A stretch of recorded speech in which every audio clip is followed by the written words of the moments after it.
Hi అండి. ఈరోజు మా ఇంట్లో సండే స్పెషల్ అనగానే చికెన్ బిర్యానీయో, చికెన్ ఫ్రైయో, మటన్ కర్రీయో అనుకుంటున్నారు కదా.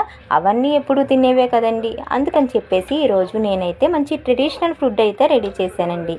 అదేంటి అంటే వేడివేడి అన్నం, అలానే ముద్దపప్పు. ఈ రెండు చూడగానే ఆ ఫుడ్ ఏంటో మీకు గుర్తొచ్చేసే ఉంటుంది కదండి. కొత్త ఆవకాయ ముద్దపప్పు ఉన్నప్పుడు కమ్మటి నెయ్యి లేకపోతే బాగుండదండి. అందుకని చెప్పేసి చక్కగా కమ్మటి నెయ్యి వేసుకుంటున్నాను. అలానే నెక్స్ట్ వచ్చేసి కొత్తగా పట్టిన ఓడియాలు. ఎంత ట్రెడిషనల్ ఫుడ్డో కదండి, చాలా బాగుంటుంది. దీని ముందు నాలాంటి వాళ్ళకైతే నాన్ వెజ్ దేనికి పనికిరాదండి. ఎంత లేదైనా కొంచెం అలవాటు పడిన వాళ్ళం కదండి. సండే అనేసరికి నాన్ వెజ్ లేదు అనే ఫీలింగ్ లేకుండా ఒక ఎగ్ ఆమ్లెట్ అయితే వేసుకున్నానండి. నెక్స్ట్ వచ్చేసి కమ్మటి పెరుగు, అందులో ఉల్లిపాయ ముక్కలు. చాలా బాగుంటుంది కదా కాంబినేషన్.